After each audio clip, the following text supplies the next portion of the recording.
மாணிக்கத்தாவர் இருக்காரு, ஜோதிமணி அதுல பங்கு வேணும், இதுல பங்கு வேணும். இதெல்லாம் தலைமை புரிஞ்சு அடுத்த இவங்களுக்கு சீட்டே கொடுக்க கூடாது, நம்ம கொடுக்க விடக்கூடாது. இல்லைன்னா நம்மளால அதுக்கான வேலையை பார்ப்பாங்க. நம்ம இல்லைன்னா இந்தியா கூட்டணியே கிடையாது. காங்கிரஸுக்கு 3000 ஓட்டு 4000 ஓட்டு மட்டும் தான் இருக்கு. வார்டுல பூத்து கமிட்டி போறதுக்கு ஆள் இல்லாத கட்சி. திமுக மாவட்ட செயலர் தளபதி மீது நடவடிக்கை எடுக்கணும் அப்படின்னு செல்வ பெருந்தகை ஒரு கோரிக்கையா முன் வச்சிருக்காரு. கமலஹாசன் 10 தொகுதி கேட்டிருக்காரு இன்னைக்கு. ஆனா உங்களுக்கான இந்த இரட்டை இலக்கம் அவரை நாங்க ஃபாலோ பண்ணுமா?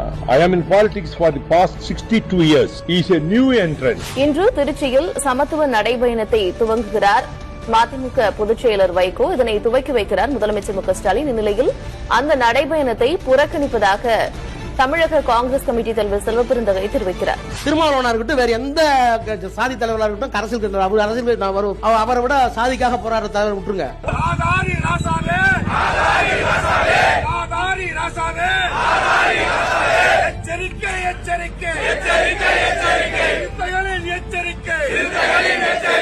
மத்தளத்திற்கு 2 பக்கமும் அடி என்பதை போல இருக்கிறது என்னுடைய நிலைமை.